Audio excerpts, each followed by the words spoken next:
Chapter 8. A Hand at Cards. Happily unconscious of the new calamity at home, Miss Pross threaded her way along the narrow streets and crossed the river by the bridge of the Pont Neuf, reckoning in her mind the number of indispensable purchases she had to make. Mr. Cruncher, with the basket, walked at her side. They both looked to the right and to the left into most of the shops they passed, had a wary eye for all gregarious assemblages of people, and turned out of their road to avoid any very excited group of talkers.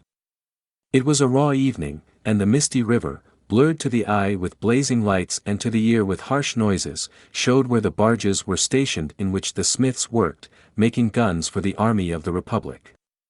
Woe to the man who played tricks with that army, or got undeserved promotion in it. Better for him that his beard had never grown, for the national razor shaved him close. Having purchased a few small articles of grocery, and a measure of oil for the lamp, Miss Pross bethought herself of the wine they wanted. After peeping into several wine shops, she stopped at the sign of the good Republican Brutus of Antiquity, not far from the National Palace, once, and twice, the Tuileries, where the aspect of things rather took her fancy. It had a quieter look than any other place of the same description they had passed, and, though red with patriotic caps, was not so red as the rest. Sounding Mr. Cruncher, and finding him of her opinion, Miss Pross resorted to the good Republican Brutus of Antiquity, attended by her cavalier, slightly observant of the smoky lights, of the people, pipe in mouth, playing with limp cards and yellow dominoes, of the one bare-breasted, bare-armed, soot-begrimed workman reading a journal aloud, and of the others listening to him, of the weapons worn, or laid aside to be resumed, of the 2 or 3 customers fallen forward asleep, who in the popular high-shouldered shaggy black spencer looked, in that attitude, like slumbering bears or dogs. The 2 outlandish customers approached the counter, and showed what they wanted. As their wine was measuring out, a man parted from another man in a corner, and rose to depart. In going, he had to face Miss Pross. No sooner did he face her, than Miss Pross uttered a scream, and clapped her hands. In a moment, the whole company were on their feet. That somebody was assassinated by somebody vindicating a difference of opinion was the likeliest occurrence.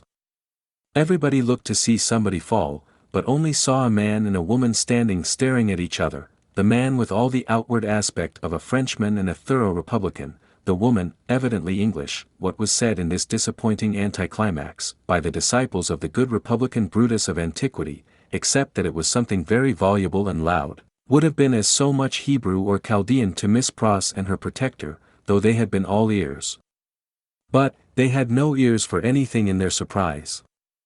For, it must be recorded, that not only was Miss Pross lost in amazement and agitation, but, Mr. Cruncher, though it seemed on his own separate and individual account, was in a state of the greatest wonder. "What is the matter?" said the man who had caused Miss Pross to scream, speaking in a vexed, abrupt voice, though in a low tone, and in English. "Oh, Solomon, dear Solomon," cried Miss Pross, clapping her hands again.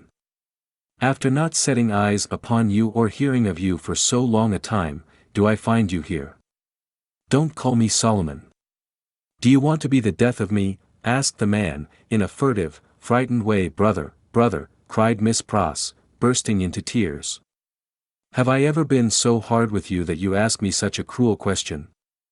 "Then hold your meddlesome tongue," said Solomon, "and come out, if you want to speak to me.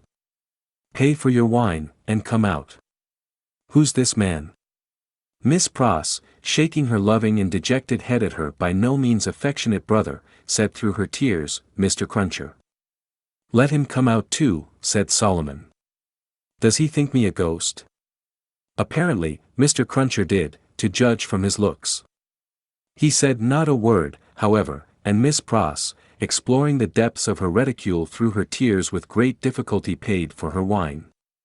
As she did so, Solomon turned to the followers of the good Republican Brutus of Antiquity, and offered a few words of explanation in the French language, which caused them all to relapse into their former places and pursuits. "Now," said Solomon, stopping at the dark street corner, "what do you want?" "How dreadfully unkind in a brother! Nothing has ever turned my love away from," cried Miss Pross, "to give me such a greeting, and show me no affection. There! Confound it!" "There," said Solomon, making a dab at Miss Pross's lips with his own. Now are you content? Miss Pross only shook her head and wept in silence. If you expect me to be surprised, said her brother Solomon, I am not surprised. I knew you were here. I know of most people who are here. If you really don't want to endanger my existence, which I half believe you do, go your ways as soon as possible, and let me go mine. I am busy. I am an official. My English brother Solomon, mourned Miss Pross, casting up her tear-fraught eyes, that had the makings in him of one of the best and greatest of men in his native country, an official among foreigners, and such foreigners. I would almost sooner have seen the dear boy lying in his, I said so, cried her brother, interrupting. I knew it. You want to be the death of me. I shall be rendered suspected, by my own sister. Just as I am getting on. The gracious and merciful heavens forbid, cried Miss Pross. Far rather would I never see you again, dear Solomon, though I have ever loved you truly, and ever shall. Say but one affectionate word to me, and tell me there is nothing angry or estranged between us, and I will detain you no longer. Good Miss Pross. As if the estrangement between them had come of any culpability of hers. As if Mr. Lorry had not known it for a fact, years ago, in the quiet corner in Soho, that this precious brother had spent her money and left her. He was saying the affectionate word, however, with a far more grudging condescension and patronage than he could have shown if their relative merits and positions had been reversed, which is invariably the case, all the world over, when Mr. Cruncher, touching him on the shoulder, hoarsely and unexpectedly interposed with the following singular question, I say. Might I ask the favor? As to whether your name is John Solomon, or Solomon John? The official turned towards him with sudden distrust. He had not previously uttered a word. Come, said Mr. Cruncher. Speak out, you know. Which, by the way, was more than he could do himself. John Solomon, or Solomon John? She calls you Solomon, and she must know, being your sister. And I know you're John, you know. Which of the two goes first? And regarding that name of Pross, likewise. That warn't your name over the water. What do you mean? Well, I don't know all I mean, for I can't call to mind what your name was, over the water. No. No.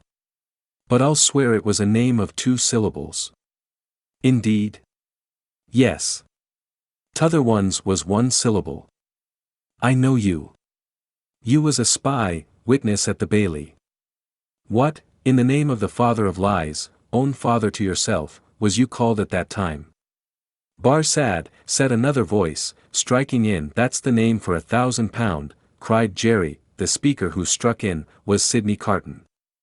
He had his hands behind him under the skirts of his riding coat, and he stood at Mr. Cruncher's elbow as negligently as he might have stood at the Old Bailey itself. Don't be alarmed, my dear Miss Pross. I arrived at Mr. Lorry's, to his surprise, yesterday evening. We agreed that I would not present myself elsewhere until all was well, or unless I could be useful. I present myself here, to beg a little talk with your brother. I wish you had a better employed brother than Mr. Barsad. I wish for your sake Mr. Barsad was not a sheep of the prisons. Sheep was a cant word of the time for a spy, under the jailers. The spy, who was pale, turned paler, and asked him how he dared. I'll tell you, said Sidney. I lighted on you, Mr. Barsad, coming out of the prison of the conciergerie while I was contemplating the walls, an hour or more ago. You have a face to be remembered, and I remember faces well. Made curious by seeing you in that connection, and having a reason, to which you are no stranger, for associating you with the misfortunes of a friend now very unfortunate, I walked in your direction. I walked into the wine shop here, close after you, and sat near you. I had no difficulty in deducing from your unreserved conversation, and the rumor openly going about among your admirers, the nature of your calling.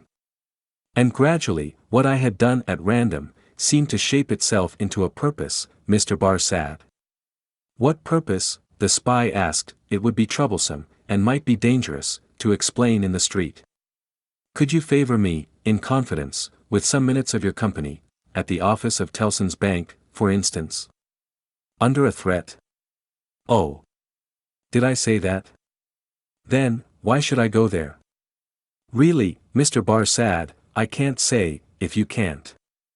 Do you mean that you won't say, sir? The spy irresolutely asked. You apprehend me very clearly, Mr. Barsad. I won't. Carton's negligent recklessness of manner came powerfully in aid of his quickness and skill, in such a business as he had in his secret mind, and with such a man as he had to do with. His practiced eye saw it, and made the most of it. Now, I told you so, said the spy, casting a reproachful look at his sister. If any trouble comes of this, it's your doing. Come, come, Mr. Barsad, exclaimed Sidney. Don't be ungrateful. But for my great respect for your sister, I might not have led up so pleasantly to a little proposal that I wished to make for our mutual satisfaction. Do you go with me to the bank? I'll hear what you have got to say. Yes, I'll go with you. I propose that we first conduct your sister safely to the corner of her own street. Let me take your arm, Miss Pross. This is not a good city, at this time, for you to be out in, unprotected, and as your escort knows Mr. Barsad, I will invite him to Mr. Lorry's with us. Are we ready? Come then. Miss Pross recalled soon afterwards, and to the end of her life remembered, that as she pressed her hands on Sidney's arm and looked up in his face, imploring him to do no hurt to Solomon, there was a braced purpose in the arm and a kind of inspiration in the eyes, which not only contradicted his light manner, but changed and raised the man.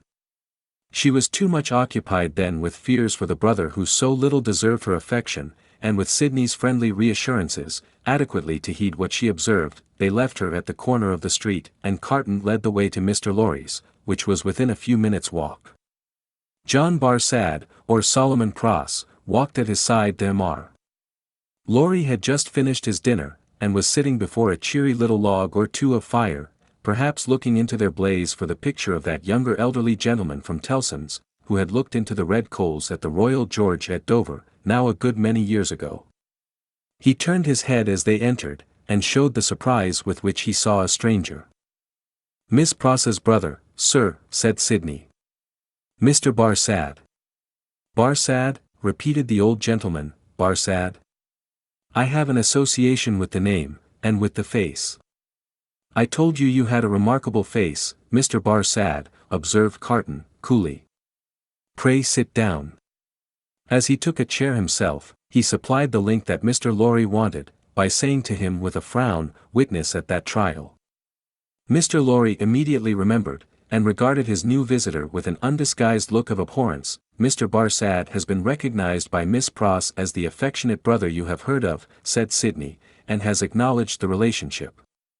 I pass to worse news. Darnay has been arrested again. Struck with consternation, the old gentleman exclaimed, What do you tell me?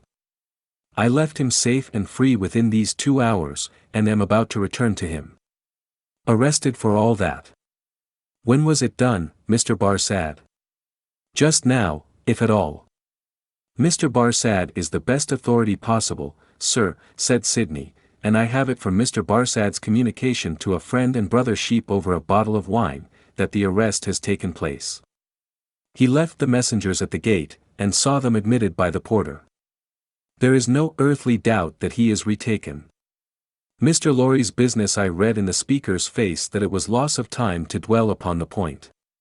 Confused, but sensible that something might depend on his presence of mind, he commanded himself, and was silently attentive. Now, I trust, said Sidney to him, that the name and influence of Dr. Manette may stand him in as good stead tomorrow. You said he would be before the tribunal again tomorrow, Mr. Barsad. Yes, I believe so.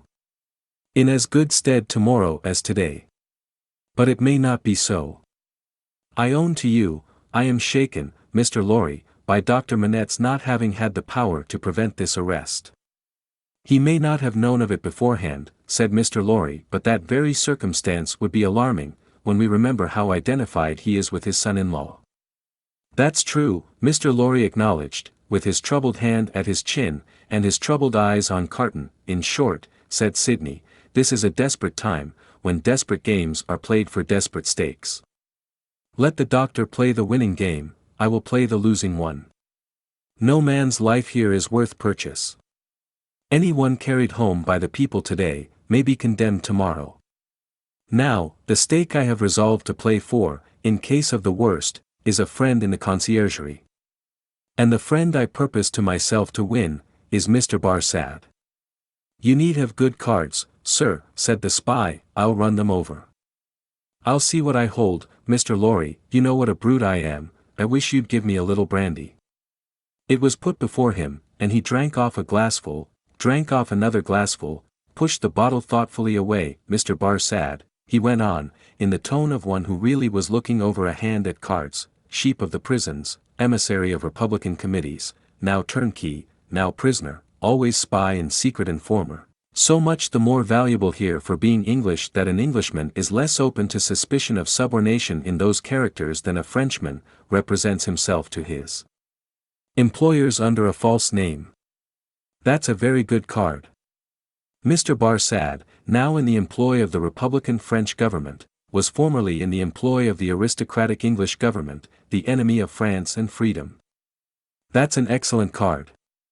Inference clear as day in this region of suspicion, that Mr. Barsad, still in the pay of the aristocratic English government, is the spy of Pitt, the treacherous foe of the Republic crouching in its bosom, the English traitor and agent of all mischief so much spoken of and so difficult to find.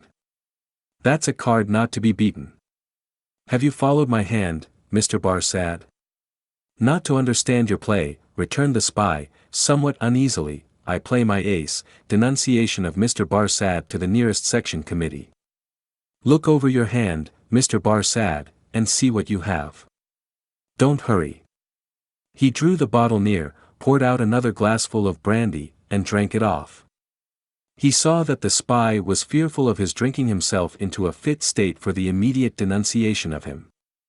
Seeing it, he poured out and drank another glassful. Look over your hand carefully, Mr. Barsad. Take time. It was a poorer hand than he suspected. Mr. Barsad saw losing cards in it that Sidney Carton knew nothing of. Thrown out of his honorable employment in England, through too much unsuccessful hard swearing there, not because he was not wanted there, our English reasons for vaunting our superiority to secrecy and spies are of very modern date, he knew that he had crossed the Channel, and accepted service in France, first, as a tempter and an eavesdropper among his own countrymen there, gradually, as a tempter and an eavesdropper among the natives. He knew that under the overthrown government he had been a spy upon Saint Antoine Defarge's wine shop, had received from the watchful police such heads of information concerning Dr. Manette's imprisonment, release, and history, as should serve him for an introduction to familiar conversation with the Defarges, and tried them on Madame Defarge, and had broken down with them signally. He always remembered with fear and trembling, that terrible woman had knitted when he talked with her, and had looked ominously at him as her fingers moved. He had since seen her, in the section of Saint Antoine, over and over again produce her knitted registers, and denounce people whose lives the guillotine then surely swallowed up. He knew, as every one employed as he was did, that he was never safe, that flight was impossible, that he was tied fast under the shadow of the axe, and that in spite of his utmost tergiversation and treachery in furtherance of the reigning terror, a word might bring it down upon him.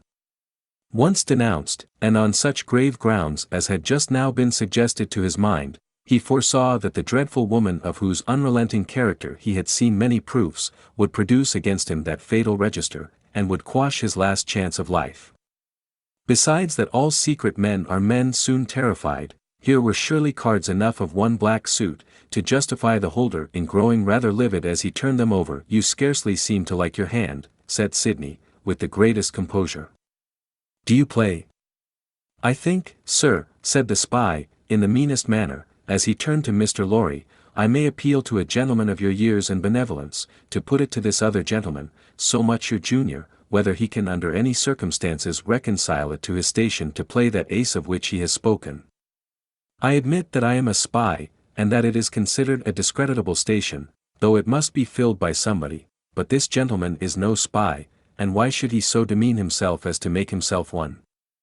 I play my ace, Mr. Barsad, said Carton, taking the answer on himself, and looking at his watch, without any scruple, in a very few minutes. I should have hoped, gentlemen both, said the spy, always striving to hook Mr. Lorry into the discussion, that your respect for my sister, I could not better testify my respect for your sister than by finally relieving her of her brother, said Sidney Carton. You think not, sir? I have thoroughly made up my mind about it. The smooth manner of the spy, curiously in dissonance with his ostentatiously rough dress, and probably with his usual demeanor, received such a check from the inscrutability of Carton, who was a mystery to wiser and honester men than he, that it faltered here and failed him. While he was at a loss, Carton said, resuming his former air of contemplating cards, and indeed, now I think again, I have a strong impression that I have another good card here, not yet enumerated. That friend and fellow sheep, who spoke of himself as pasturing in the country prisons, who was he? French. You don't know him, said the spy, quickly. French, repeated Carton, musing, and not appearing to notice him at all, though he echoed his word. Well, he may be. Is, I assure you, said the spy, though it's not important. Though it's not important, repeated Carton, in the same mechanical way, though it's not important, no, it's not important. No. Yet I know the face. I think not. I am sure not. It can't be, said the spy. It can't be, muttered Sidney Carton, retrospectively, and idling his glass, which fortunately was a small one, again. Can't be. Spoke good French. Yet like a foreigner, I thought. Provincial, said the spy. No. Foreign, cried Carton, striking his open hand on the table, as a light broke clearly on his mind. Cly. Disguised, but the same man. We had that man before us at the Old Bailey. Now, there you are hasty, sir, said Barsad, with a smile that gave his aquiline nose an extra inclination to one side. There you really give me an advantage over you. Cly, who I will unreservedly admit, at this distance of time, was a partner of mine, has been dead several years. I attended him in his last illness. He was buried in London, at the church of St. Pancras in the Fields. His unpopularity with the blackguard multitude at the moment prevented my following his remains, but I helped to lay him in his coffin. Here, Mr. Lorry became aware, from where he sat, of a most remarkable goblin shadow on the wall. Tracing it to its source, he discovered it to be caused by a sudden extraordinary rising and stiffening of all the risen and stiff hair on Mr. Cruncher's head. Let us be reasonable, said the spy, and let us be fair. To show you how mistaken you are, and what an unfounded assumption yours is, I will lay before you a certificate of Cly's burial, which I happen to have carried in my pocket-book. With a hurried hand he produced and opened it. Ever since. There it is. Oh, look at it, look at it. You may take it in your hand, it's no forgery. Here, Mr. Lorry perceived the reflection on the wall to elongate, and Mr. Cruncher rose and stepped forward. His hair could not have been more violently on end, if it had been that moment dressed by the cow with the crumpled horn in the house that Jack built, unseen by the spy. Mr. Cruncher stood at his side, and touched him on the shoulder like a ghostly bailiff. That there Roger Cly, master, said Mr. Cruncher, with a taciturn and iron-bound visage. So you put him in his coffin? I did. Who took him out of it? Barsad leaned back in his chair, and stammered, What do you mean? I mean, said Mr. Cruncher, that he warn't never in it. No. Not he. I'll have my head took off, if he was ever in it. The spy looked round at the two gentlemen. They both looked in unspeakable astonishment at Jerry. I tell you, said Jerry, that you buried paving stones and earth in that there coffin. Don't go and tell me that you buried Cly. It was a take-in.